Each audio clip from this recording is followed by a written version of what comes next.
Hello everyone, स्वागत है आप सबका आपके अपने YouTube channel thanks learning classes में। मैं सोनू आज आपके लिए लेके आ गया हूँ कक्षा 10 सामाजिक विज्ञान 2025 बोर्ड पेपर के लिए। इसमें आज आप देखने वाले हैं इकाई 1 इतिहास का पोर्शन। इसमें हम बताएंगे 20 वेरी वेरी इंपॉर्टेंट जो एमसीक्यू हैं, वेरी वेरी इंपॉर्टेंट एमसीक्यू जो क्वेश्चन हैं जिनकी आने की 2025 में संभावना है। तो ये पूरे हिस्ट्री पोर्शन से हमने 20 एमसीक्यू क्वेश्चन आपके लिए निकाले हुए हैं। यहीं से प्रश्न 2025 बोर्ड पेपर में पूछे जाएंगे। तो मात्र 20 प्रश्न हैं, आप पूरा वीडियो ज़रूर से देखें जिससे कि आपकी तैयारी बेहतर और शानदार हो सके। अगर आप हमारे YouTube channel thanks learning classes पर पहली बार विजिट कर रहे हैं तो चैनल को ज़रूर से सब्सक्राइब करें। बताना चाहते हैं कि हमारे चैनल पर बोर्ड पेपर की तैयारी कराई जाती है, तो आप हमसे जुड़ के लगातार तैयारी कर सकते हैं। तो चलते हैं सीधे प्रश्न की ओर। पहला प्रश्न है, फ्रांस की क्रांति कब हुई थी? ए 1688 ईस्वी, बी 1789 ईस्वी, सी 1914 ईस्वी, डी है 1939 ईस्वी। तो इसमें का सही आंसर हो जाएगा 1789 ईस्वी। प्रश्न नंबर 1 का बी ऑप्शन राइट हो जाएगा और बहुत ज़्यादा इंपॉर्टेंट क्वेश्चन है। जैसे कि आप जानते हैं फ्रांस की क्रांति लगातार बोर्ड पेपर में ये प्रश्न पूछा जा रहा है। तो हम प्रयास कर रहे हैं यहाँ पर कि आपके लिए अब डायरेक्ट जो आंसर सही है उसी को लेके चलें। तो चलते हैं नेक्स्ट क्वेश्चन की ओर।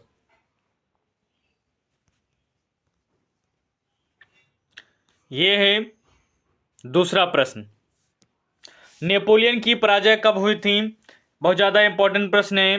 तो नेपोलियन की पराजय हुई थी 1815 ईस्वी में हुई थी, तो इसलिए इसका बी ऑप्शन बिल्कुल राइट हो जाएगा। नेपोलियन की पराजय कब हुई थी? 1815 ईस्वी में हुई थी। प्रश्न नंबर 2 का बी ऑप्शन बिल्कुल राइट हो जाएगा। चलते हैं नेक्स्ट क्वेश्चन की ओर। प्रश्न नंबर 3 है, नेपोलियन का संबंध किस देश से था?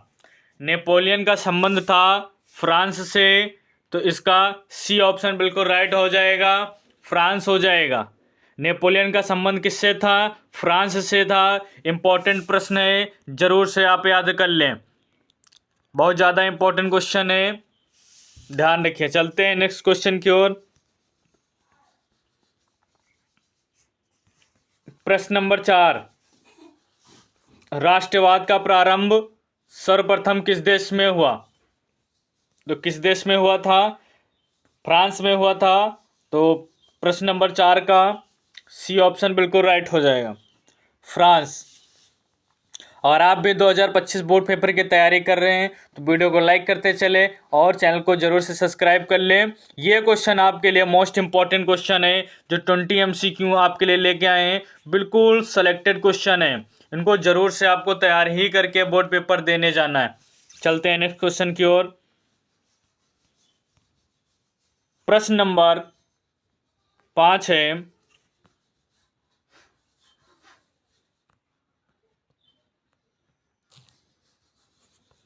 प्रश्न नंबर 5 देखते हैं। इंपॉर्टेंट क्वेश्चन है आपके लिए ये भी, चलिए देखते हैं। प्रश्न नंबर 5,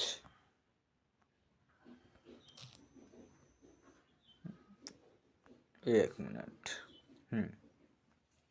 ये आ गया प्रश्न नंबर 5।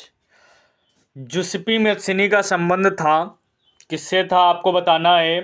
तो इटली के एकीकरण से था, तो इसका ए ऑप्शन जो है बिल्कुल राइट हो जाएगा, इटली के एकीकरण से।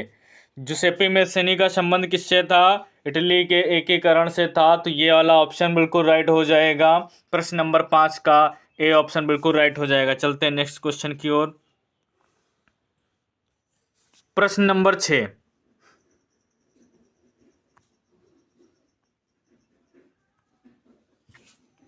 ये है प्रश्न नंबर 6, ऑटोवान बिस्मार्क का संबंध किस देश से था आपको बताना है। तो ऑटोवान का संबंध जो है इनका था जर्मनी से, तो बी ऑप्शन बिल्कुल राइट हो जाएगा। ऑटो वान बिस्मार्क का संबंध किस देश से था? जर्मनी से था। याद रखिएगा, बहुत ज़्यादा इंपॉर्टेंट क्वेश्चन है। नेक्स्ट क्वेश्चन है प्रश्न नंबर 6 हो गया, प्रश्न नंबर 7 है। जर्मनी के एकीकरण में मुख्य भूमिका किसकी थी? ये भी पूछ लिया जाता है।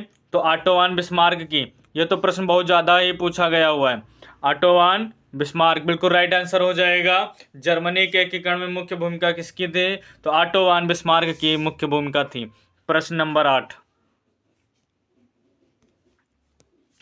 निम्नलिखित नेताओं में से किसने एक गुप्त संगठन यंग इटली बनाया? तो यंग इटली किसने बनाया था? एक गुप्त संगठन था, उसको बनाया था जूसेप्पे मैत्सनी ने। तो इसका बी ऑप्शन बिल्कुल राइट हो जाएगा। इसको ले लेंगे बी ऑप्शन, जूसेप्पे मैत्सनी ने यंग इटली संगठन बनाया था। चलते हैं प्रश्न नंबर 9 की ओर। यह है प्रश्न नंबर 9। प्रश्न नंबर 9 है, भारतीय राष्ट्रीय कांग्रेस की स्थापना कब हुई थी? तो 1885 में हुई थी, जो कि पहला ही आंसर दिख रहा है 1885 ईस्वी में। प्रश्न नंबर 9 का ए ऑप्शन बिल्कुल राइट हो जाएगा। चलते हैं प्रश्न नंबर 10 की ओर। ये आ गए प्रश्न नंबर 10 पर। जय हिंद पुस्तक के लेखक हैं। जय हिंद स्वराज पुस्तक के लेखक हैं तो कौन है? महात्मा गांधी हैं। सी ऑप्शन बिल्कुल राइट हो जाएगा, महात्मा गांधी। महात्मा गांधी बिल्कुल करेक्ट आंसर है। तो प्रश्न नंबर 10 का डी और सी ऑप्शन बिल्कुल राइट हो जाएगा। चलते हैं प्रश्न नंबर 11 की ओर। ये आ गए हम प्रश्न नंबर 11 पर। आयरलैंड में आलू अकाल कब पड़ा था? इंपॉर्टेंट क्वेश्चन है, आपको याद रखना है। आयरलैंड में आलू अकाल कब पड़ा था? ये प्रश्न बोर्ड पेपर में आए हुए प्रश्न हैं, इसलिए जरूर से तैयार आप कर लें। आयरलैंड में आलू अकाल कब पड़ा था? तो 1845 से 1849 ईस्वी के बीच पड़ा था। तो ये हो जाएगा ए ऑप्शन बिल्कुल राइट हो जाएगा, 1845 से 1849 ईस्वी। नेक्स्ट प्रश्न है,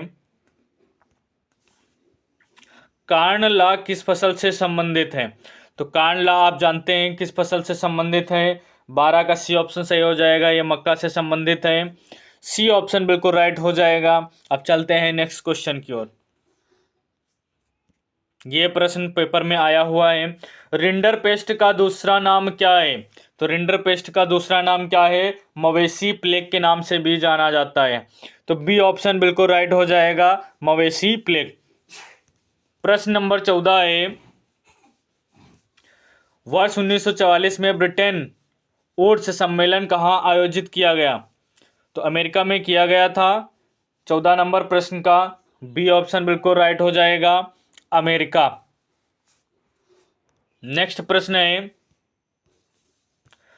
महामंदी का प्रारंभ किस वर्ष हुआ? बहुत ज़्यादा इंपॉर्टेंट प्रश्न है, आपको याद रखने की बहुत ज़्यादा ज़रूरत है। महामंदी का प्रारंभ किस वर्ष हुआ था? तो ये हुआ था वर्ष 1929। वर्ष 1929 जो कि है सी ऑप्शन। तो ये हमने कर दिया सी ऑप्शन, वर्ष 1929। प्रश्न नंबर 16 है, ये भी सब बोर्ड पेपर में अधिकतर आए हुए प्रश्न है। यह किसका कथन है? जब फ्रांस छींकता है तो बाकी यूरोप को सर्दी जुकाम हो जाता। आया हुआ है प्रश्न बोर्ड पेपर में।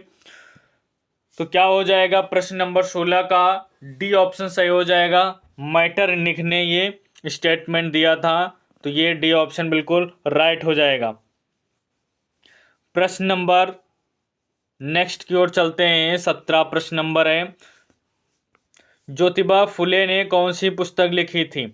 अगर 2024 की हम बात करेंगे तो जो सबसे ज़्यादा पूछे जाने वाला प्रश्न है वो यही है। लगभग 5 सेट में ये प्रश्न आया हुआ है, ठीक है। तो ये बहुत ज़्यादा आपके लिए इम्पोर्टेंट है। ज्योतिबा फुले ने कौन सी पुस्तक लिखी थी? गुलामगिरी लिखी थी। ए ऑप्शन बिल्कुल राइट हो जाएगा। प्रश्न नंबर 20 देख 19 देख 17 हो गया। प्रश्न नंबर 18 देख लेते हैं। प्रश्न नंबर 18 ही है अभी। अफ्रीका में रिंडरपेस्ट क्या था? तो एक बीमारी थी तो प्रश्न नंबर 18 का सी ऑप्शन बिल्कुल राइट हो जाएगा। प्रश्न नंबर 19 की ओर आ गए। इटली का एकीकरण किसके नेतृत्व में किया गया? इंपॉर्टेंट क्वेश्चन है, ऐसे क्वेश्चन जरूर आप क्वेश्चन याद करके जाएं। इटली का एकीकरण किसके नेतृत्व में किया गया था? तो जुसेपे गैरिबाल्डी के नेतृत्व में किया गया था। और ये कहाँ पर है? ये ए ऑप्शन में दिया गया है। ए ऑप्शन में मिल जाएगा आपको जुसेपे गैरिबाल्डी। चलते हैं नेक्स्ट क्वेश्चन की ओर। प्रश्न नंबर 20 है, कार्नलाग से संबंधित देश है, बोर्ड में आया हुआ प्रश्न है। तो कार्नलाग किससे संबंधित है? ब्रिटेन से संबंधित है। तो डी ऑप्शन बिल्कुल राइट हो जाएगा। तो ये आज के 20 वेरी वेरी इंपॉर्टेंट MCQ हैं, इनको आप जरूर से तैयार ही कर लें बोर्ड पेपर से पहले और नोट्स अच्छे से बना लें। अगर आप चाहते हैं कि इसकी हमको PDF मिल जाए तो डिस्क्रिप्शन में लिंक मिल जाएगी, वहाँ से आप हमारे WhatsApp चैनल को फॉलो कर सकते हैं। वहाँ पर PDF और उसका पासवर्ड मिल जाएगा, तो वहाँ से आप बिल्कुल ज्वाइन कर सकते हैं। अगर आप हमारे चैनल पर पहली बार विजिट कर रहे हैं तो थैंक्स लर्निंग क्लासेस को ज़रूर से सब्सक्राइब कर लें और अपने दोस्तों को शेयर करें। तो मिलते हैं फिर नेक्स्ट वीडियो में, तब तक के लिए टाटा बाय बाय, जय हिंद जय भारत।